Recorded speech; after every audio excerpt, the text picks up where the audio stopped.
Saludos, mi nombre es Josué Naranjo y junto con mi compañero Anthony Blanco vamos a presentar la segunda parte del libro de la venganza de la geografía, que es el mapa a principios del siglo XXI. Tengo el agrado de presentarles la geografía y las divisiones europeas y posteriormente mi compañero expondrá Rusia y el corazón continental independiente del curso de análisis regional y geopolítica de la Universidad Nacional de Costa Rica a cargo de doctora Iliana Araya Ramírez. Bueno, con respecto a las teorías geopolíticas, según Marshall, el predominio de la ecúmene de Oriente Próximo, esta región será uno de los puntos culminantes del énfasis de los europeos. La geografía entonces ha servido para comprobar que existe una idea denominada Europa, que es la expresión geográfica del humanismo liberal a través de la fusión de las soberanías resultantes tras la Segunda Guerra Mundial.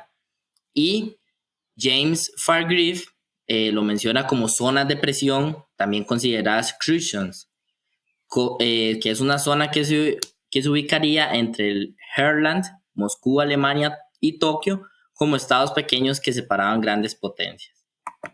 Bueno, con respecto a los conceptos, el principal que tenemos es Mitteleuropa en este capítulo, que es el concepto de Europa central, como modelo de tolerancia multiétnica y liberalismo histórico. Otros conceptos que se desarrollan en este capítulo es el litoral, que es la franja del terreno que está junto al mar, el eje geográfico, que es el conjunto de paisajes que muestran una hibridación para los territorios de sus costados. Tenemos el poder central, que es sistema donde un ente principal reúne todas o la mayor parte de los poderes del Estado. Tenemos el condicionamiento geográfico, que es la influencia del entorno geográfico en el comportamiento o las respuestas de los organismos. Y por último, el corazón político, que este es un nombre hacia una ubicación geográfica, que comienza en el Benelux, a continuación serpentea hacia el sur, a lo largo de la frontera franco-alemana hasta las proximidades de los Alpes. Bueno, la Unión Europea es importante destacarlo, ya que es la asociación económica y política formada por 27 países de Europa, como lo podemos ver, países como España, Francia, Polonia, Alemania y los países nórdicos, entre otros. Bueno, Europa, geográficamente, los Países Bajos tienen una cadena de islas que forman una útil barrera protectora. Europa como continente tiene un litoral de 37.000 kilómetros. Los bosques proporcionan una defensa natural. El clima frío en el Mar del Norte y los Alpes, y en mayor medida que el clima más cálido hacia el sur de los Alpes. También se menciona que Fernand Braudel, que las sociedades mediterráneas, a pesar de sus innovaciones políticas, la democracia ateniense y la República Romana se caracterizaron en líneas generales por el conservadurismo y la rigidez. Bueno, ahí en este mapa podemos ver identificado los Pirineos, los Alpes y el Cáucaso como determinantes del clima y geográficos de Europa. Además, con la flecha roja tenemos señalado lo que vendría siendo Países Bajos, que como podemos ver se aprecian pequeñas islas, que es lo que mencionaba el autor en su capítulo. Aquí además podemos ver a Alemania, que la importancia que tiene, aparte de su importancia geográfica, es la importancia económica, ya que muchas actividades económicas han estado alrededor de este país, además de que se determina que es el eje geográfico de Europa. Bueno, y con respecto a la historia, conflictos e imperios importantes que han unificado y dividido Europa. Tenemos el Imperio Romano, que es la primera vez que un orden político de una región y da una seguridad nacional. Luego la Reforma protestante, con el comienzo de la Ilustración, el Renacimiento, división del Imperio Franco, el Imperio Bizantino, la Primera Guerra Mundial y la Segunda Guerra Mundial. Bueno, y con respecto a esto, ¿cómo fluyó el poder en Europa? Bueno, en primera instancia, hacia el sur, con el mar Mediterráneo, con el Imperio Romano. En segunda instancia, hacia el oeste, con el descubrimiento del Nuevo Mundo, o sea, América. Y en tercera instancia, existe un debate actual entre centrarlo en Rusia del Este y la Unión Europea Oeste, que son estos dos bandos que están luchando como por este poder geopolítico. Y con respecto a esto, Europa presenta las siguientes características, que tiene un total de 500 millones de habitantes. Sin embargo, Europa, precisamente a causa de su búsqueda de una unidad mayor y más firme, seguirá viéndose acosada por sus propias divisiones internas, las cuales, a pesar de la apariencia económica que dichas facturas muestran a primera vista. Un claro ejemplo de ello es la Primera y la Segunda Guerra Mundial, donde Europa se vio dividida. Bueno, ¿y cuáles son las consecuencias de los conflictos? Tenemos a Europa, que seguirá siendo uno de los mayores centros neurálgicos postindustriales del mundo. Efectivamente, el mapa europeo está a punto de desplazarse hacia el sur y de abarcar nuevamente el espacio mediterráneo en su totalidad, como lo fue anteriormente en la historia. También que la amenaza es más que todo hacia los refugiados, como lo afirma Joseph Joffe. Sin embargo, una potencia del corazón continental, es decir, Rusia, tomará posesión de Grecia, que seguramente lo llevaría a hacerse con el control de la isla mundial, que es algo que el autor deja muy en claro. Además de que a partir de la década de 1990, Alemania llegó a tener este poder de eje geográfico importante después de su alianza con Polonia. Aquí podemos ver un poco la conexión geográfica que tiene Grecia, o el poder que le podría dar Grecia a Rusia con respecto a la dinámica comercial siguiente. A continuación, sigue mi compañero Anthony Blanco. Bueno, buenas tardes a todos, días o noches.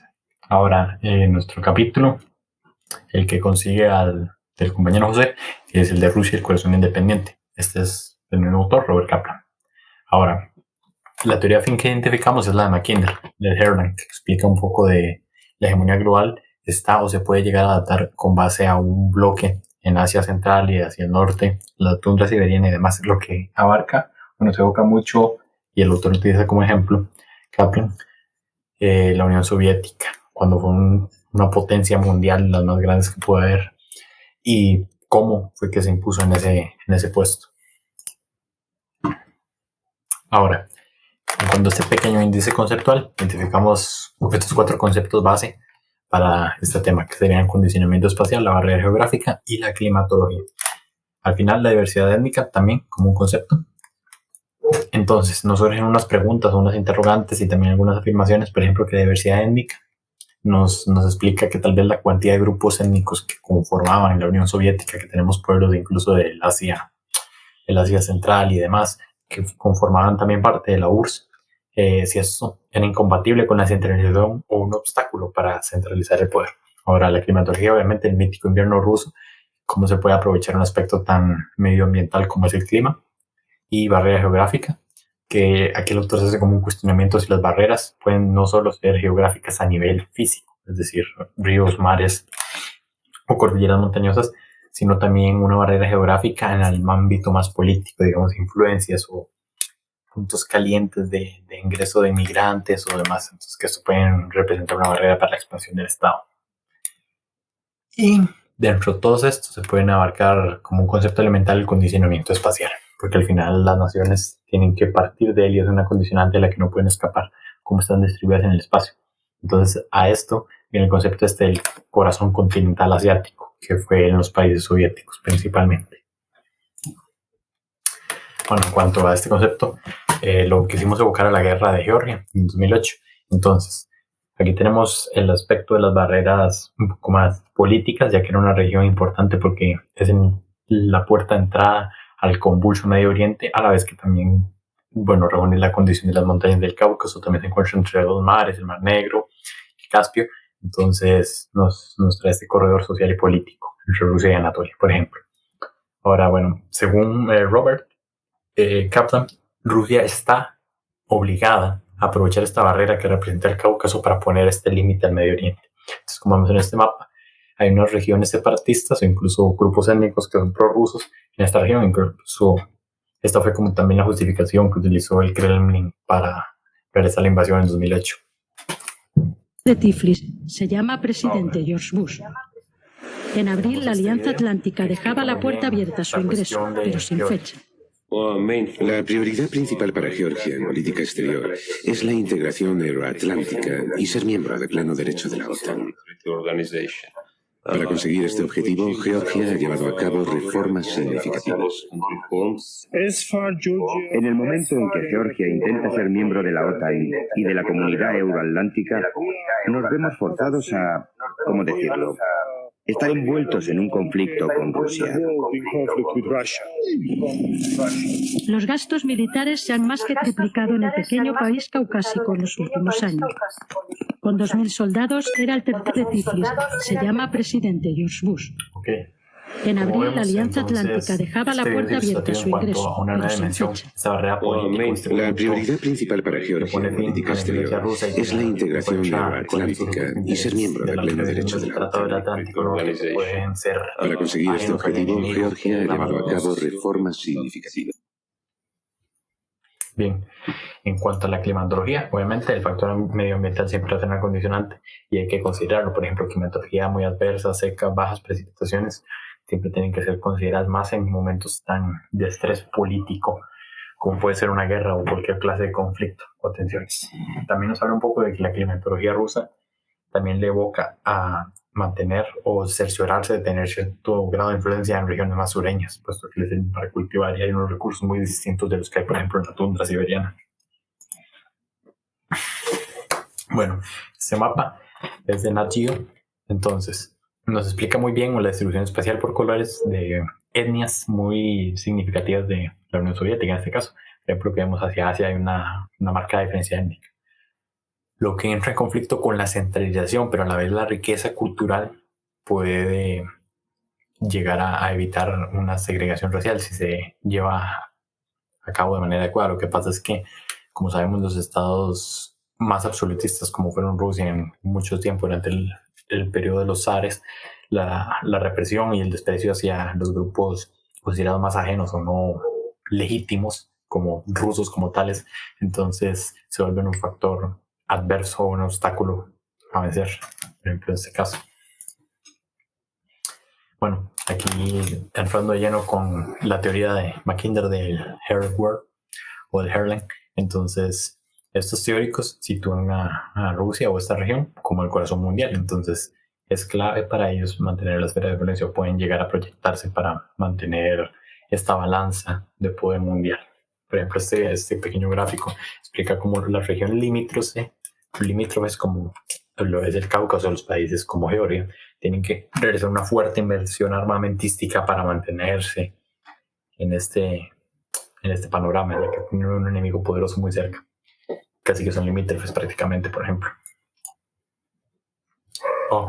Ahora la frontera oriental. Aquí tenemos otro tipo de asperezas. Por ejemplo, Rusia tiene un aliado importante que es China. Entonces, pero a la vez tiene intereses encontrados en Mongolia y demás porque son regiones fértiles y pueden ser importantes para ejercer influencia en Asia-Pacífico, que es como el nuevo panorama, una dicotomía global. Ahora, entonces la inversión armamentística y demás lo encuentran en un panorama en el que tener aliados o enemigos al final plantea un obstáculo o un juego de poderes, que es lo que nos hablaba un poco Kaplan en esta parte. Ahora, en cuanto a la actividad de clase, tenemos este video que, bueno, hay dos contenidos o varios contenidos que este tema se puede evocar mucho, que es prácticamente todos los contenidos del décimo 2, 2.1, 2.22, que hablan un poco sobre esto, sobre el mundo multipolar o los ejes y las alianzas. Entonces, se referiría en este caso a un análisis de un video en clase, con una línea de tiempo y sobre las potencias mundiales y cuáles han sido a lo largo de la historia, que chequemos en esta previa. Aquí también se dispone el link que abarca una perspectiva territorial porque también utilizan un mapa geográfico, lo cual es muy importante. Se utiliza para explicar dónde están y brindar este contexto. Ahora, con la línea de tiempo se potencia también llegar a una conclusión o poder territorial. Incluso se puede derivar hacia el tema de la Guerra Fría, haciendo un énfasis o un hincapié en el análisis, por ejemplo, de la historia del poder, que también es lo que hablaba el contenido anterior, más que todo a nivel europeo, pero podemos incluir nuevos contenidos, porque el nuevo mundo multipolar no solo nos plantea el frente ruso y Estados Unidos tradicional, sino que se abre un gran abanico de posibilidades. Bueno, esto sería todo. Muchas gracias. Aquí tenemos referencias principales. Esta sería la conclusión, que al final las teorías, tanto la del Herland como el Ringworld, nos plantean un panorama amplio y que puede utilizarse en el salón de clase de acuerdo a los contenidos adecuados, ya que necesitaba sopesar mucho esto y también entender que son teorías, no se pueden llevar del todo a la práctica o en todos los casos de manera igual. Muchas gracias.